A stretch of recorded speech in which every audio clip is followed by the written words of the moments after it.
Okay, on to reading day 18. The first section is the scientific method.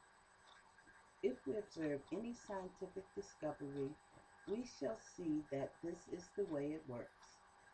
Some man's mind discovers the law or principle governing the science. This is the way of love, of personal volition, of choice. This is the spontaneous element in the universe.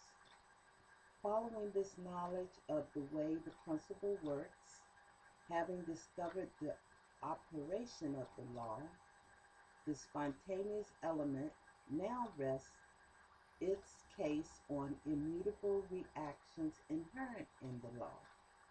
All science is based upon proven principles, but we should not overlook the significant fact that it is the mind which discovers and makes use of the mechanical law.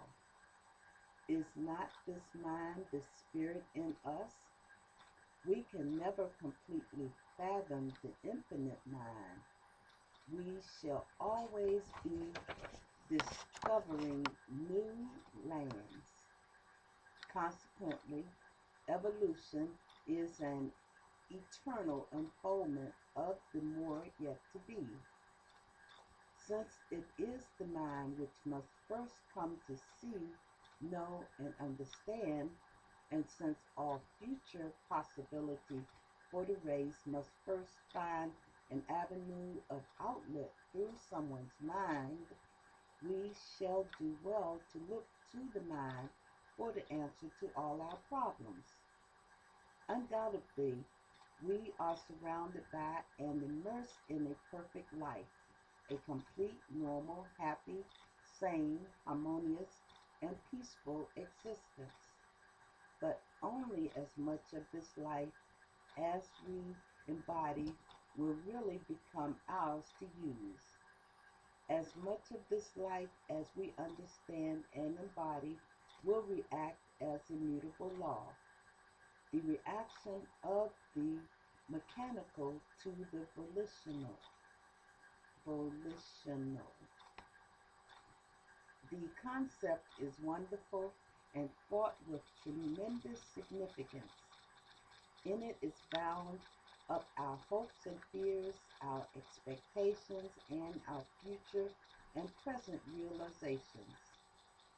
Since an understanding of any law must pass first through our conscious mind before we can make use of it, it follows that with all our getting, we should get understanding. Should we wish to know a certain truth, we should state that this truth is already known in mind, and this statement will be true. But the overmind must be accepted into our mind before we can understand it. How then are we to accomplish the desired result? By stating and feeling that our mind knows the truth about the thing we desire to know. In this way, we draw the infinite mind into our mentalities for definite knowledge of some particular good. The next section contains all knowledge. Is the name of the section. Contains all knowledge. The universal mind contains all knowledge. It is the potential ultimate of all things. To it, all things are possible. To us, as much as is possible as we can conceive, according to law. Should all the wisdom of the universe be poured over us, we should yet receive only that which we are ready to understand.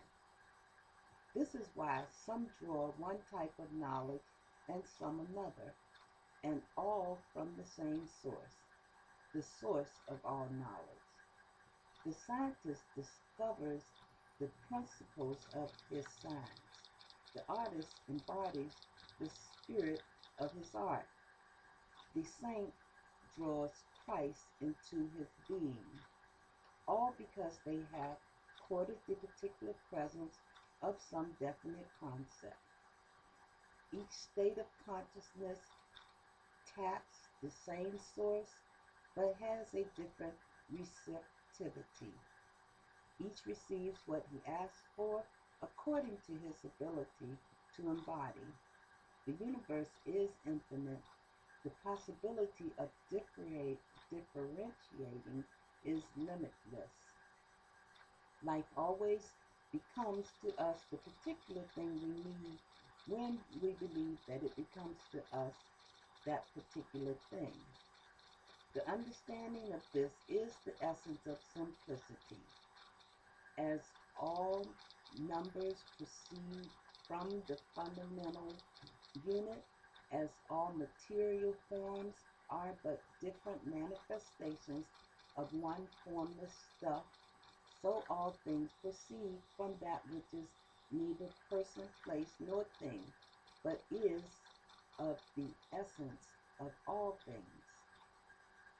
Our thought and conscious receptivity differentiate this universal possibility by drawing it through our minds and causing it to flow into particular channels through the conscious receptivity of our different faiths.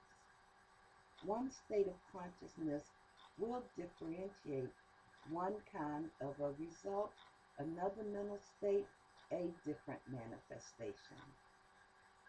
The next section, mental work is definite. Mental work is definite. Each state of thought taps the same principle. Each uses the same law, is inspired by the same spirit, but each draws forth a different result. Here is multiplicity proceeding from unity. This is what Emerson meant when he said that unity passes into variety. But someone will ask, can we bring out both good and evil from the one source? Of course not. The first principle is goodness, and only insofar as our thoughts and actions tend towards a constructed program will it eventually succeed. We cannot fight the universe. It refuses to be bulged from its course. We can only go with it. But there is ample latitude for personal expression. How then are we to know what is right and what is wrong? We are not going to know, we already do know. Every man knows right from wrong in its broadest sense. It should be considered right to live and to enjoy living, to be well, happy, and to express freedom is to be in accord with divine law and wisdom. Here is latitude enough for the most expectant and the most enthusiastic. That's day 18, reading of the Science of Mind. God bless.